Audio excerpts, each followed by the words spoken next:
হঠাৎ প্রলয়ঙ্করী কম্পনে কেঁপে উঠল পুরো জাপান। 23 আগস্ট ভোরের নিস্তব্ধতা ভেঙে 5.9 মাত্রার এক শক্তিশালী ভূমিকম্প জাপানের পূর্বাঞ্চলে আঘাত হানে। ইবারাকি প্রিফেকচারের দক্ষিণাঞ্চলে ভূপৃষ্ঠের 68 কিলোমিটার গভীরের উৎপত্তিস্থল থাকায় টোকিও সহ বিস্তীর্ণ এলাকা কেঁপে ওঠে।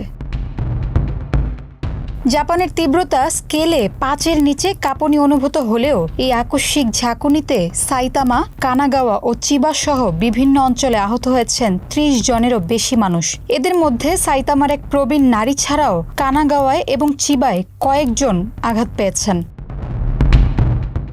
ইবারাকির তোকাই 2 এবং ফুকুশিমার দাইচি ও দাইনি পারমাণবিক বিদ্যুৎ কেন্দ্রগুলো সম্পূর্ণ নিরাপদ রয়েছে এবং সেখানে কোনো অস্বাভাবিকতা ধরা পড়েনি বলে জানা গেছে।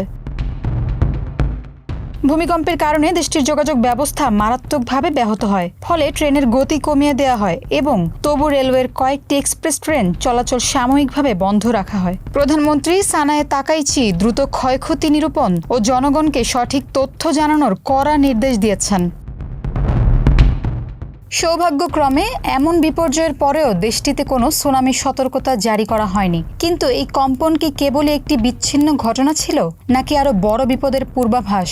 জাপানের আবহাওয়া সংস্থা জানিয়েছে, আগামী এক সপ্তাহ, বিশেষ করে পরবর্তী 2 থেকে 3 দিনের মধ্যে আবারও একই ধরনের শক্তিশালী ভূমিকম্প আঘাত হানতে পারে।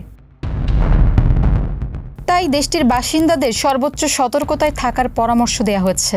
ঘটনাটি ঘিরে উত্তর পূর্ব ও মধ্য জাপান জুড়ে এখন চরম আতঙ্ক বিরাজ করছে। ঋতু শেখ, মানব কণ্ঠ।